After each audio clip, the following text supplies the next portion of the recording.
Steve Chapman is a columnist, editorial writer, and blogger for our friends there at the Chicago Tribune, and he's a returning guest to the John and Amy Show, and we welcome him back on our Turnkey.pro answer line. Steve, good morning, sir. How are you? I'm doing fine. Thanks for having me. We talked a lot about our 4 Republican gubernatorial hopefuls facing the editorial board on Monday.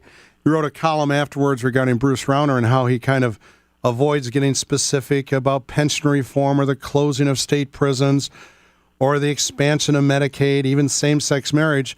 And I would say, well, can you blame him? Because when you're not a politician, you don't have to defend a voting record.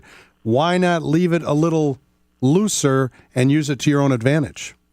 Well, in political terms, that may make sense, although I think one of the things that Republican voters are probably going to be looking for in the primary is somebody they can count on to make some hard decisions about the budget and other matters. And it's a little disheartening to me that at this point in the race he's still not willing to be more specific and substantive in what he's going to do if he's elected. We watched a lot of the video. We played some of the exchanges between Bruce Rauner and Secretary Treasurer Rutherford a bit, but I watched the video in its entirety, quite a long session there.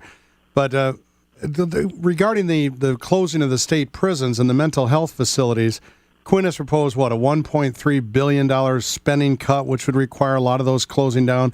And you guys tried to press Bruce Rauner on that.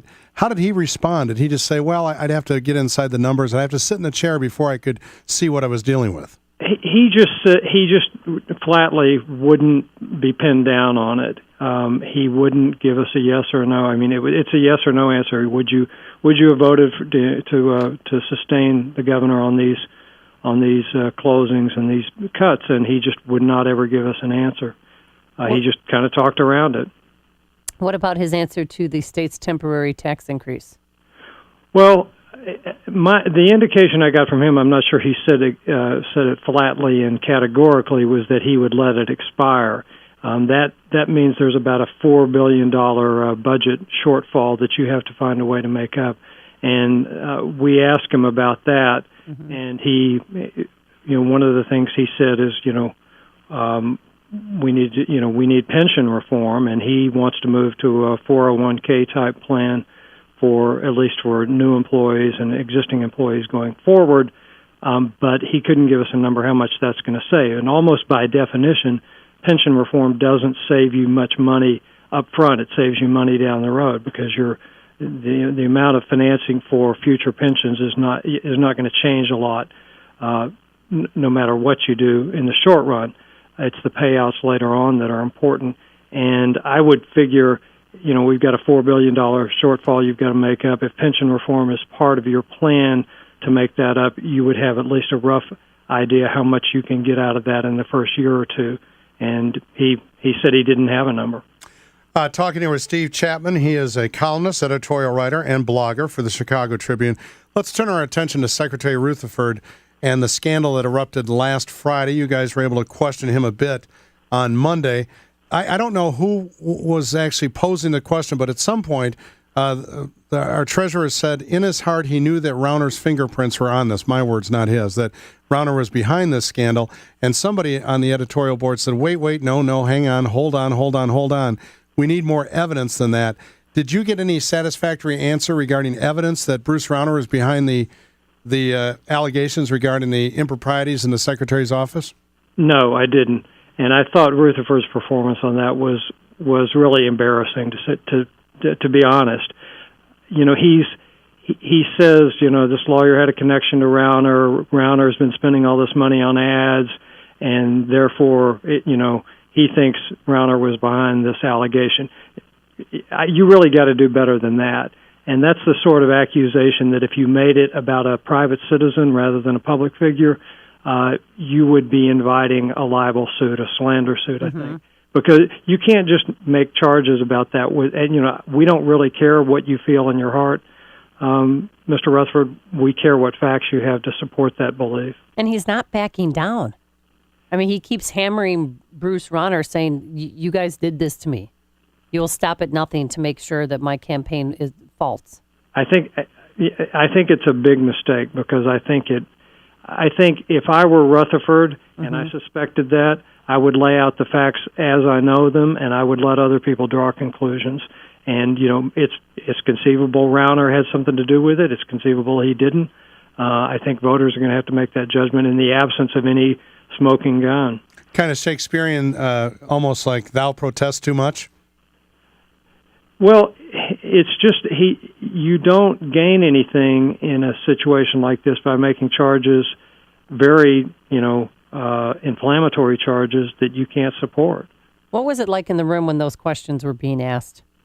It can get a little tense at times, but these people, these guys have all dealt with that sort of thing before.